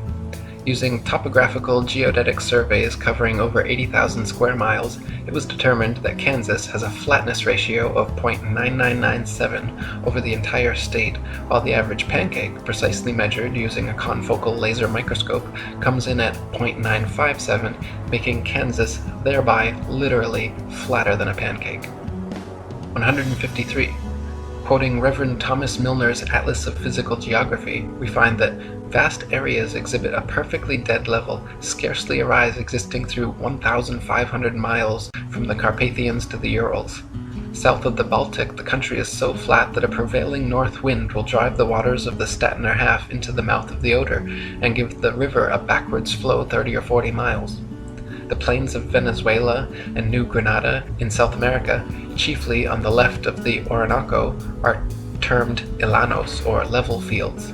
Often, in the space of 270 square miles, the surface does not vary a single foot.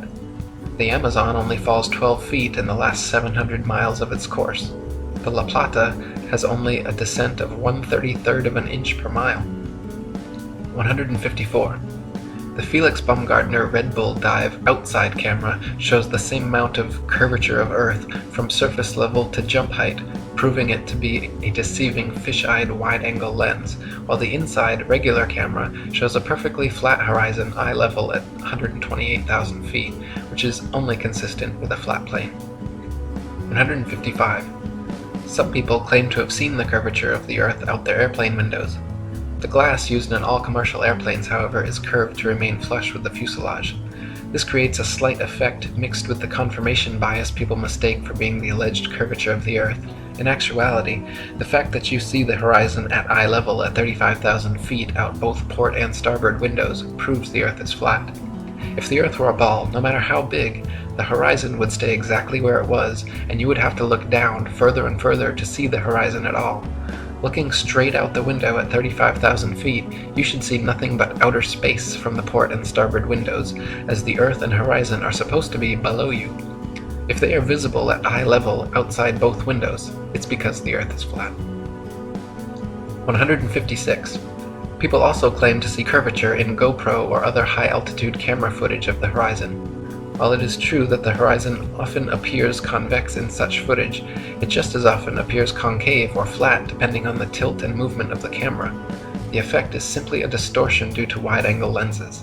In lens-corrected and footage taken without wide-angle technology, all amateur, high-altitude horizon shots appear perfectly flat. 157. If gravity magically dragged the atmosphere along with the spinning ball Earth, that would mean the atmosphere near the equator would be spinning at over 1,000 miles per hour. The atmosphere over the mid-latitudes would be spinning around 500 miles per hour, and gradually slower to the poles, where the atmosphere would be unaffected at 0 miles per hour. In reality, however, the atmosphere at every point on Earth is equally unaffected by this alleged force, as it has never been measured or calculated and proven non-existent by the ability of airplanes to fly unabated in any direction without experiencing any such atmospheric changes. 158. If gravity magically dragged the atmosphere along with the spinning ball Earth, that would mean the higher the altitude, the faster the spinning atmosphere would have to be turning around the center of rotation. In reality, however, if this were happening, then rain and fireworks would behave entirely differently as they fell down through progressively slower and slower spinning atmosphere. Hot air balloons would also be forced steadily faster eastwards as they ascended through the ever-increasing atmospheric speeds. 159. If there were progressively faster and faster spinning atmosphere the higher the altitude, that would mean it would have to abruptly end at some key altitude where the fastest layer of gravitized spinning atmosphere meets the supposed non-gravitized, non-spinning, non-atmosphere of infinite vacuum space.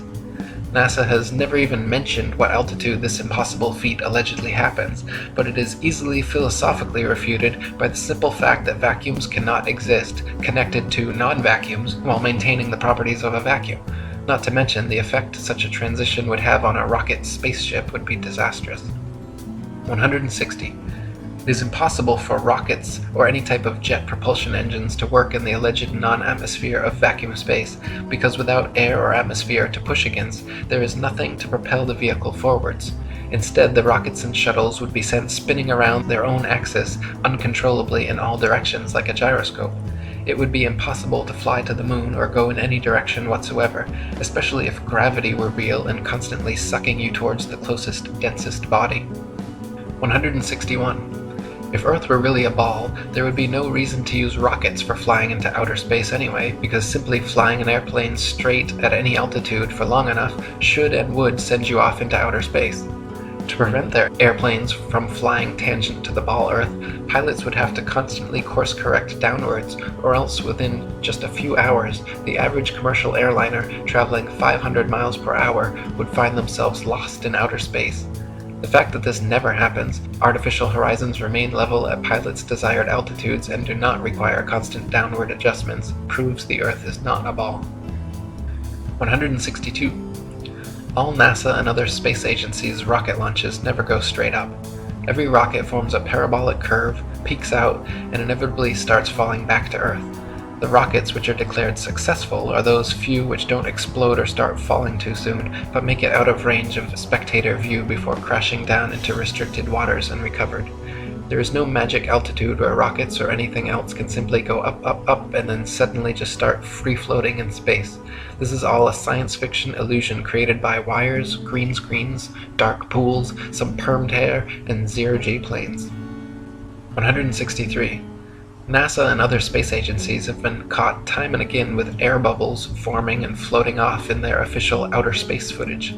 Astronauts have also been caught using scuba space gear, kicking their legs to move, and astronaut Luca Parmitano even almost drowned when water started filling up his helmet while allegedly on a spacewalk. It is admitted that astronauts train for their spacewalks in underwater training facilities like NASA's Neutral Buoyancy Lab, but what is obvious from their space bubbles and other blunders is that all official spacewalk footage is also fake and filmed underwater. 164. Analysis of many interior videos from the International Space Station have shown the use of camera tricks such as green screens, harnesses, and even wildly permed hair to achieve a zero-gravity type effect. Footage of the astronauts seemingly floating in the zero gravity of their space station is indistinguishable from Vomit Comet zero-G airplane footage. By flying parabolic maneuvers, this zero-G floating effect can be achieved over and over again, then edited together. For longer uncut shots, NASA has been caught using simple wires and green screen technology. 165.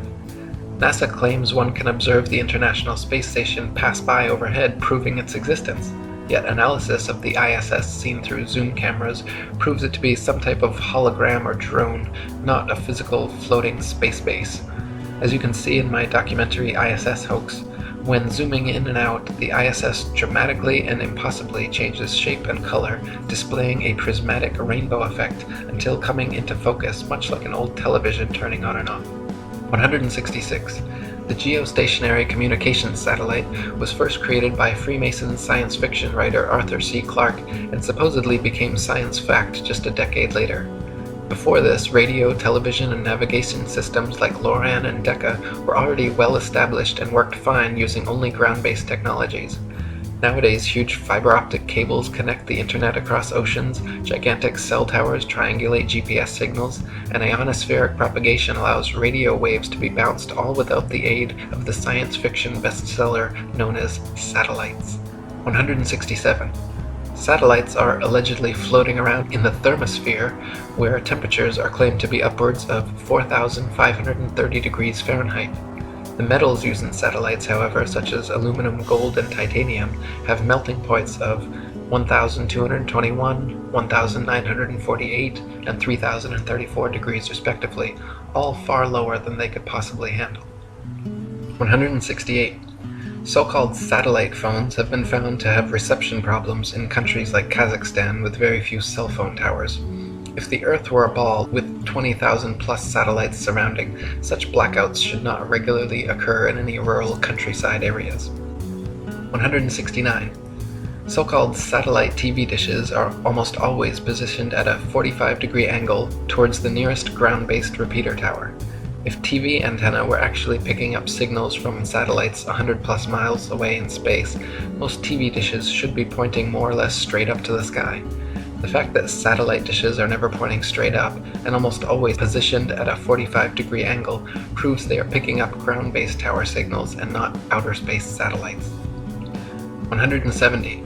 People even claim to see satellites with their naked eyes, but this is ridiculous considering they are smaller than a bus and allegedly 100 plus miles away. It is impossible to see anything so small that far away. Even using telescopes, No one claims to discern the shape of satellites, but rather describes seeing passing moving lights, which could easily be any number of things, from airplanes to drones to shooting stars or other unidentified flying objects. 171.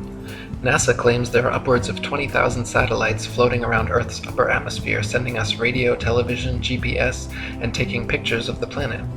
All these supposed satellite pictures, however, are admittedly composite images edited in Photoshop. They claim to receive ribbons of imagery from satellites, which must then be spliced together to create composite images of the Earth, all of which are clearly CGI and not photographs. If Earth were truly a ball, with 20,000 satellites orbiting, it would be a simple matter to mount a camera and take some real photographs.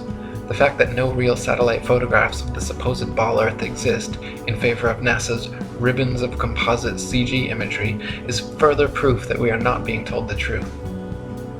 172. If you pick any cloud in the sky and watch for several minutes, two things will happen. The clouds will move, and they will morph, gradually changing shape. In official NASA footage of the spinning ball Earth, such as the Galileo time-lapse video, however, clouds are constantly shown for 24 plus hours at a time and not moving or morphing whatsoever. This is completely impossible, further proof that NASA produces fake CGI videos, and further evidence that Earth is not a spinning ball. 173. NASA has several alleged photographs of the ball Earth which show several exact duplicate cloud patterns. The likelihood of having 2 or 3 clouds of the exact same shape in the same picture is as likely as finding 2 or 3 people with the exact same fingerprints. In fact, it is a solid proof that the clouds were copied and pasted in a computer program, and that such pictures showing a ball-shaped Earth are fakes. 174. NASA graphics artists have placed things like faces, dragons, and even the word sex into cloud patterns over their various ball Earth pictures. Their recent 2015 Pluto pictures even clearly have a picture of Disney's Pluto the dog layered into the background. Such blatant fraud goes unnoticed by the hypnotized masses, but provides further proof of the illegitimacy of NASA and their spinning ball planet mythos. 175. Professional photo analysts have dissected several NASA images of the ball Earth and found undeniable proof of computer editing. For example, images of the Earth allegedly taken from the Moon have proven to be copied and pasted in, as evidenced by rectangular cuts found in the black background around the Earth by adjusting brightness and contrast levels. If they were truly on the Moon and Earth was truly a ball, there would be no need to fake such pictures. 176. When NASA's images of the ball Earth are compared with one another, the coloration of the land and oceans and relative size of the continents are consistently so drastically different from one another as to prove beyond any reasonable doubt that the pictures are all fake. 177. In the documentary A Funny Thing Happened on the Way to the Moon, you can watch official leaked NASA footage showing Apollo 11 astronauts Buzz Aldrin, Neil Armstrong, and Michael Collins for almost an hour using transparencies and camera tricks to fake shots of a round Earth. They communicate over audio with control in Houston about how to accurately stage the shot, and someone keeps prompting them on how to effectively manipulate the camera to achieve the desired effect. First, they blacked out all the windows except for a downward-facing circular one, which they aimed the camera towards from several feet away. This created the illusion of a ball-shaped Earth surrounded by the blackness of space, when in fact it was simply a round window in their dark cabin. Neil Armstrong claimed at this point to be 130,000 miles from the Earth, halfway to the Moon. But when camera tricks were finished, the viewer could see for themselves the astronauts were not more than a couple dozen miles above the Earth's surface, likely flying in a high-altitude plane. 178. People claim Google Earth somehow proves the ball model without realizing that Google Earth is simply a composite program of images taken from high-altitude planes and street-level car cameras superimposed onto a CGI model of a ball Earth. The same could just as easily be molded onto a square Earth or any other shape, and therefore cannot be used as proof of Earth's rotundity. 179. If the Earth were constantly spinning eastward 1,000 miles per hour, then airplane flight durations going eastward versus westwards should be significantly different. If the average commercial airliner travels 500 miles per hour, it follows that westbound equatorial flights should reach their destination at approximately thrice the speed as their eastbound return flights. In reality, however, the differences in east and westbound flight durations usually amount to a matter of minutes, and nothing near what would occur on a 1,000 mile per hour spinning ball Earth. 180. The spinning ball model dictates that the Earth and atmosphere would be moving together at approximately 500 miles per hour at the mid-latitudes where LA to New York City flights take place. The average commercial airliner traveling 500 miles per hour takes 5.5 hours traveling east with the alleged rotation of the Earth, so the return flight west should take only 2.75 hours. But in fact, we find that the average New York to LA flight takes 6 hours, a flight time totally inconsistent with the spinning ball model. 181. Flights eastwards with the alleged spin of the ball Earth from Tokyo to LA take an average of 10.5 hours. Therefore, the return flights westwards against the alleged spin should take an average of 5.25 hours, but in actual fact take an average of 11.5 hours, another flight time totally inconsistent with the spinning ball model. 182. Flights eastward with the alleged spin of the ball Earth from New York to London take an average of 7 hours. Therefore, the return flights westwards against the alleged spin should take an average of 3.5 hours, but in actual fact take an average of 7.5 hours, a flight time totally inconsistent with the spinning ball model. 183. Flights eastward from Chicago to Boston with the alleged spin of the ball Earth take an average of 2.25 hours. Therefore, the return flights westwards against the alleged spin should take an average of just over an hour, but in actual fact take an average of 2.75 hours. Once again, completely inconsistent with the spinning ball model. 184. Flights eastward from Paris to Rome with the alleged spin of the ball Earth take an average of 2 hours. Therefore, the return flights westward against the alleged spin should take an average of 1 hour, but in actual fact have an average flight duration of 2 hours and 10 minutes, a flight time totally inconsistent with the spinning ball model. 185. We are told that the Earth and atmosphere spin together at such a perfect uniform velocity that no one in history has ever seen, heard, felt, or measured the supposed 1,000 mile per hour movement. This is then often compared to traveling in a car at uniform velocity, where we only feel the movement during acceleration or deceleration. In reality, however, even with eyes closed, windows up, over smooth tar in a luxury car at a mere uniform 50 miles per hour, the movement absolutely can be felt. At 20 times this speed, Earth's imaginary 1,000 mile per hour spin would most certainly be noticeable, felt, seen, and heard by all. 186. People sensitive to motion sickness feel distinct unease and physical discomfort from motion as slight as an elevator or train ride. This means that the 1,000 mile per hour alleged uniform spin of the Earth has no effect on such people, but add an extra 50 miles per hour uniform velocity of a car and their stomach starts turning knots. The idea that motion sickness is nowhere apparent in anyone at 1,000 miles per hour, but suddenly comes about at 1,050 miles per hour is ridiculous and proves the Earth is not in motion whatsoever. 187. The second law of thermodynamics, otherwise known as the law of entropy, along with the fundamental principles of friction and resistance, determine the impossibility of Earth being a uniformly spinning ball. Over time, the spinning ball Earth would experience measurable amounts of drag, constantly slowing the spin and lengthening the amount of hours per day. As not the slightest such change has ever been observed in all of recorded history, it is absurd to assume the Earth has ever moved an inch. 188. Over the years, NASA has twice changed their story regarding the shape of the Earth. At first, they maintained Earth was a perfect sphere, which later changed to an oblate spheroid flattened at the poles, and then changed again to being pear-shaped, as the southern hemisphere allegedly bulges out as well. Unfortunately for NASA, however, none of their official pictures show an oblate spheroid or pear-shaped Earth. All their pictures, contrary to their words, show a spherical, and clearly CGI fake, Earth. 189. The Bible, Quran, Srimad Bhagavatam, and many other holy books describe and purport the existence of a geocentric stationary flat Earth. For example, 1 Chronicles 16:30 and Psalm 96:10 both read, "He has fixed the earth firm, immovable." And Psalm 93:1 says, "The world also is established, that it cannot be moved." The Bible also repeatedly affirms that the earth is outstretched as a plane, with the outstretched heavens everywhere above, not all around, giving a scriptural proof the earth is not a spinning ball. 190. Cultures the world over throughout history have all described and purported the existence of a geocentric stationary flat earth. Egyptians, Indians, Mayans, Chinese, Native Americans, and literally every ancient civilization on Earth had a geocentric flat Earth cosmology. Before Pythagoras, the idea of a spinning ball Earth was non-existent, and even after Pythagoras it remained an obscure minority view until 2,000 years later when Copernicus began reviving the heliocentric theory. 191. From Pythagoras to Copernicus, Galileo and Newton to modern astronauts like Aldrin Armstrong and Collins, to Director of NASA and Grand Commander of the 33rd Degree, C. Fred Klangknecht, the founding fathers of the spinning ball mythos have all been Freemasons.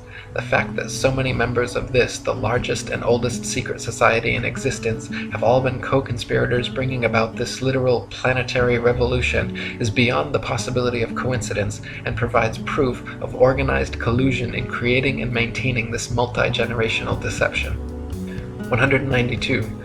Quoting Terra Firma by David Wardlaw Scott, the system of the universe as taught by modern astronomers being founded entirely on theory, for the truth of which they are unable to advance one single real proof, they have entrenched themselves in a conspiracy of silence, and decline to answer any objections which may be made to their hypothesis. Copernicus himself, who revived the theory of the heathen philosopher Pythagoras and his great exponent Sir Isaac Newton, confessed that their system of a revolving earth was only a possibility and could not be proved by facts. It is only their followers who have decorated it with the name of an exact science, yea, according to them, the most exact of all the sciences.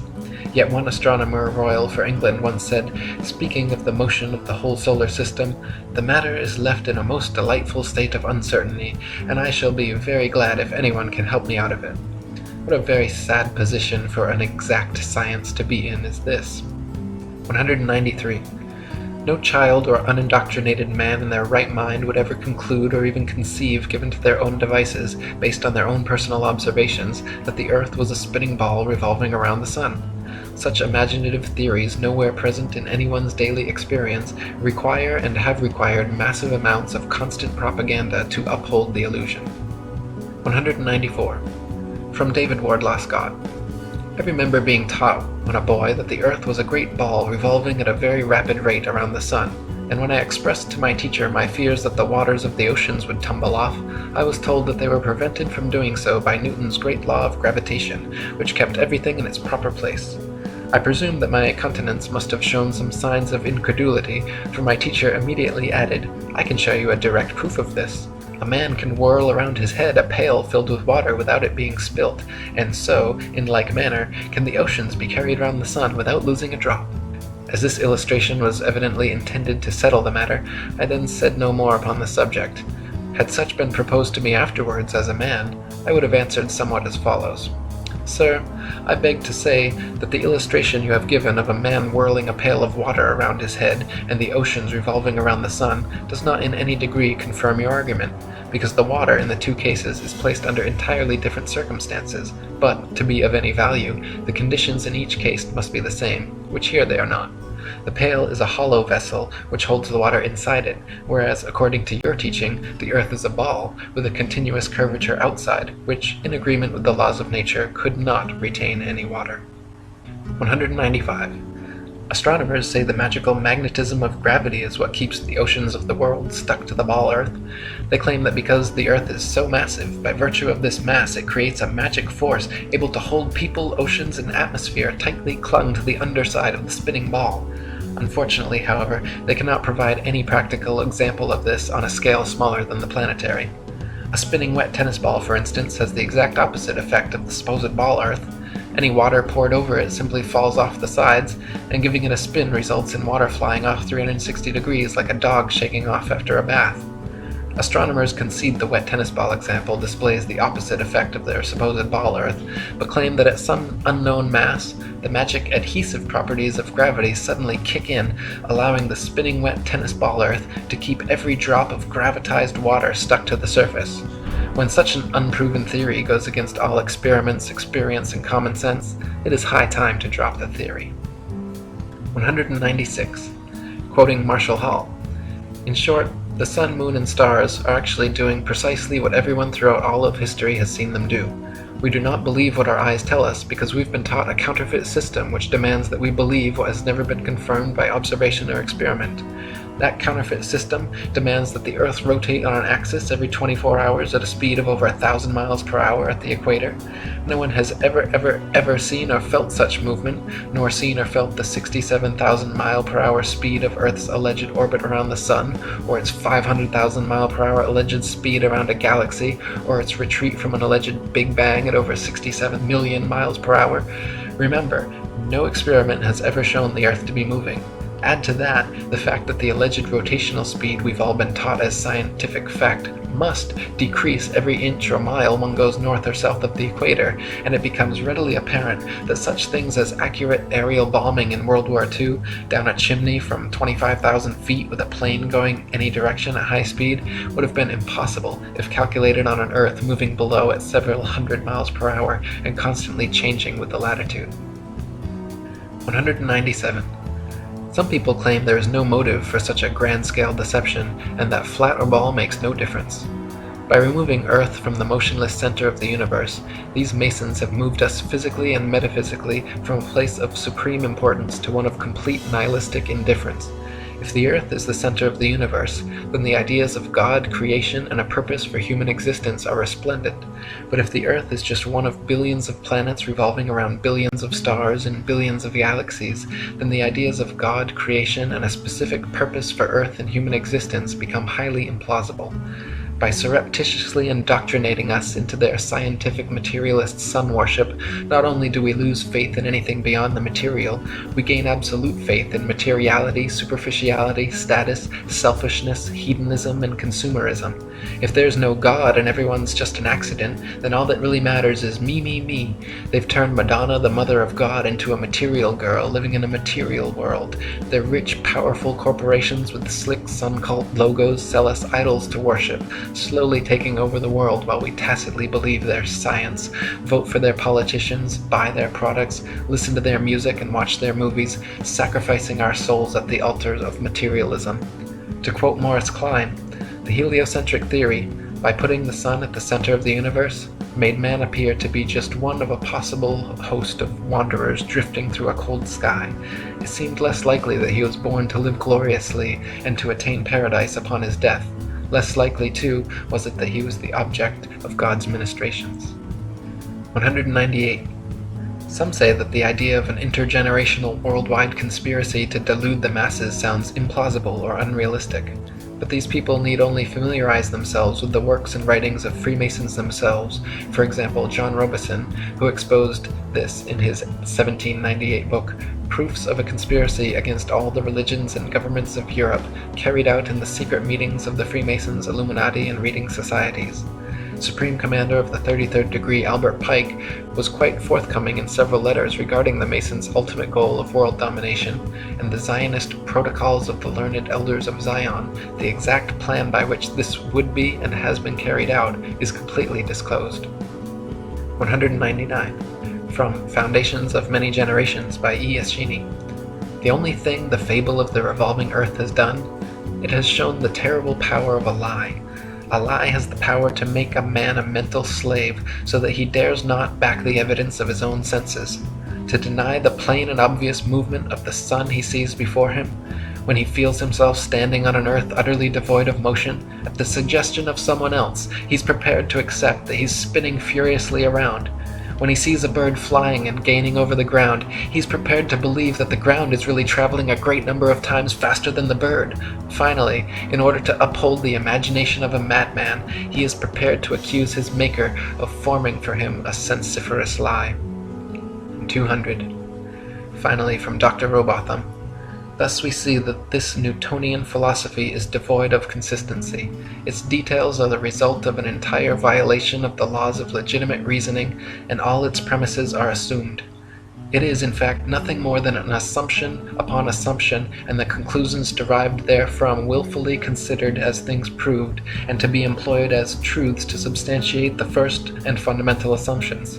Such a juggle and jumble of fancies and falsehoods, extended and intensified as in theoretical astronomy, is calculated to make the unprejudiced inquirer revolt with horror from the terrible conjuration which has been practiced upon him, to sternly resolve to resist its further progress, to endeavor to overthrow the entire edifice, and to bury in its ruins the false honors which have been associated with its fabricators, and which still attach to its devotees. For the learning, the patience, the perseverance, and devotion for which they have ever been examples, honor and applause need not be withheld, but their false reasoning, the advantages they have taken of the general ignorance of mankind in respect to astronomical subjects, and the unfounded theories they have advanced and defended, cannot be otherwise than regretted, and ought to be by every means possible uprooted. For more information about our flat Earth, read The Flat Earth Conspiracy by Eric Dubay, and visit atlanteanconspiracy.com and ifers.boards.net.